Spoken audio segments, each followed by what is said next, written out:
आइए एक बार फिर से आपको लिए चलते हैं नेपाल, क्योंकि इस वक्त काठमांडू में तस्वीरें आनी शुरू हो गई हैं और वहां पर सुशीला कार्की शपथ ले रही।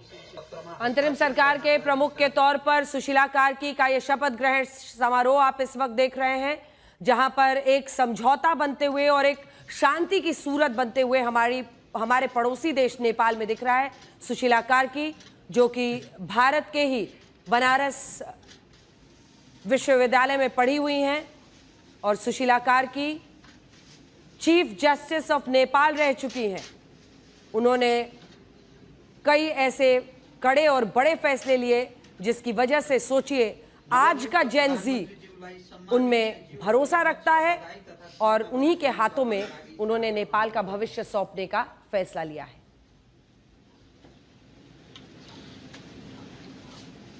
तो अंतरिम सरकार के प्रमुख के लिए सुशीला कार्की का यह शपथ ग्रहण समारोह, जहां पर राष्ट्रपति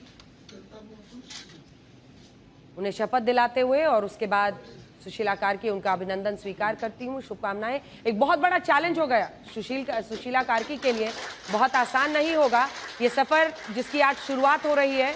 यहाँ से आगे का सफर बहुत चुनौतीपूर्ण और कांटों से भरा हुआ उनके लिए होगा, क्योंकि नेपाल 3 दिन तक भारी अस्थिरता और हिंसा के बीच में आगे बढ़ा, जिसके बाद अब एक निर्णायक फैसले पर युवा पहुंचे हैं, जिनमें 3 बड़ी जो बातें उनसे कही गई हैं, वादे लिए गए हैं। उसमें एक यही है कि अंतरिम सरकार की प्रमुख बनी है सुशीला कार्की, तो दूसरी तरफ उनको जल्द से जल्द चुनाव कराने होंगे, समयबद्ध तरीके से कराना होगा। इसी के साथ सुशीला कार्की को ये जिम्मेदारी भी सौंपी गई है कि वो आने वाले वक्त में 6 महीने के लिए अभी एक अंतरिम सरकार को चलाएं और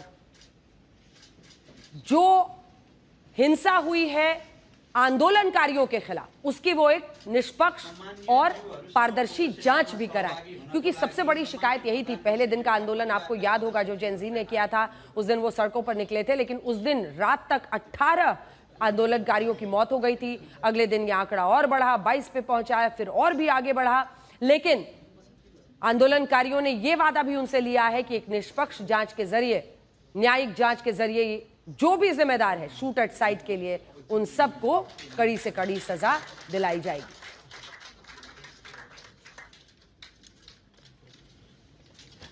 तो ये बड़ी खबर इस वक्त की आप देख रहे हैं हमारे पड़ोसी देश नेपाल में, जहां 3 दिन से जबरदस्त हिंसा की तस्वीरें आई थी, वहां से आज पहली बार थोड़ी ऐसी तस्वीरें आती हुई दिखाई दे रही है जिससे शांति की एक सूरत बनती हुई दिखाई दे रही है। सुशीला ने अंतरिम सरकार के तौर में, सरकार की प्रमुख के तौर पर शपथ ले ली है। राष्ट्रपति आपको वहां पर बैठे हुए दिख रहे हैं और इसी के साथ मुझे लगता है पूरा इंटरनेशनल मीडिया वहां पर मौजूद है, जिनके सामने ये शपथ ग्रहण समारोह इस वक्त नेपाल में चल रहा है।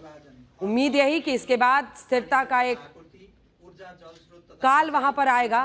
संसदीय मामला, कृषि तथा पशुपक्षी विकास, खानेपानी, गृह, परराष्ट्र, भूमि व्यवस्था, सहकारी तथा गरीबी निवारण, भौतिक पूर्वाधार तथा यातायात, महिला बाल बालिका तथा ज्येष्ठ नागरिक, युवा तथा खेलकूद। कल्पना करना मुश्किल है कि 4 दिन में ये नेपाल में क्या से क्या हो गया है। जेन जी का वो आंदोलन जो भ्रष्ट सरकार के खिलाफ 3 दिन पहले शुरू हुआ था, वो पहुंचते पहुंचते आज इस मकाम पर पहुंचा है।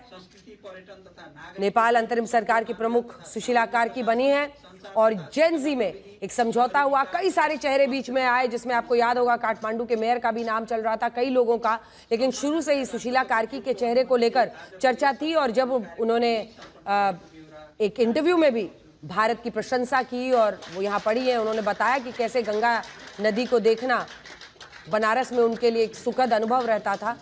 वो अब पंकज दास हमारे साथ इस वक्त जुड़ रहे हैं काठमांडू से। शपथ ग्रहण समारोह हो गया है और एक बड़ी जिम्मेदारी और बड़ा चैलेंज अब सुशीला कार्की के सामने है। पंकज, जल्दी से संक्षेप में बताइए क्या परिस्थिति है, कैसे इसे देखें? सबसे पहले तो उनके सामने ये चैलेंज है कि जो संसद विघटन का सहमति होकर वो प्रधानमंत्री बनी है, अंतरिम सरकार की प्रधानमंत्री बनी है, उसको लेकर विरोध के स्वर शुरू हो गए हैं। तो उसको कैसे ये खत्म किया जाएगा, उस विरोध के स्वर को कैसे कम किया जाएगा, क्योंकि सभी राजनीतिक पार्टियां जो है, प्रमुख राजनीतिक पार्टियां, उनके तरफ से इनके शपथ ग्रहण से पहले ही विरोध आना शुरू हो गया है। तो सबसे बड़ी चुनौती उनके सामने ये है।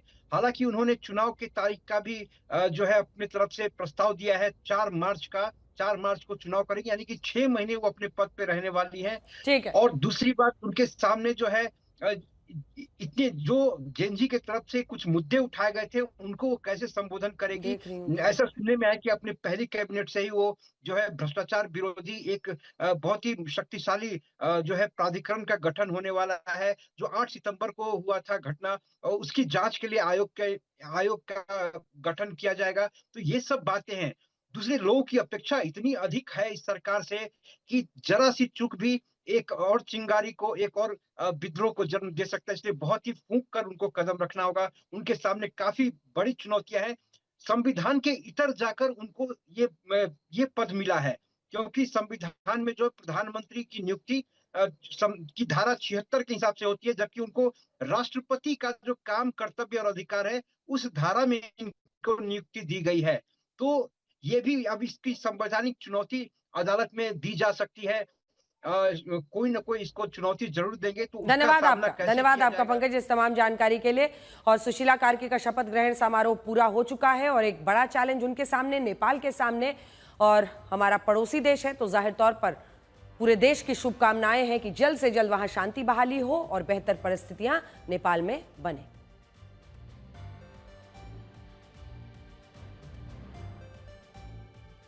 नेपाल अंतरिम सरकार की प्रमुख सुशीला कार्की के बनने के बाद सभी का अभिनंदन वो स्वीकार करती हुई, नेपाल में आने वाले दिनों में बड़ा चैलेंज है और जो संसद भंग करना है, जिसको लेकर सबसे बड़ा चैलेंज होगा, उस पर नजर रहेगी।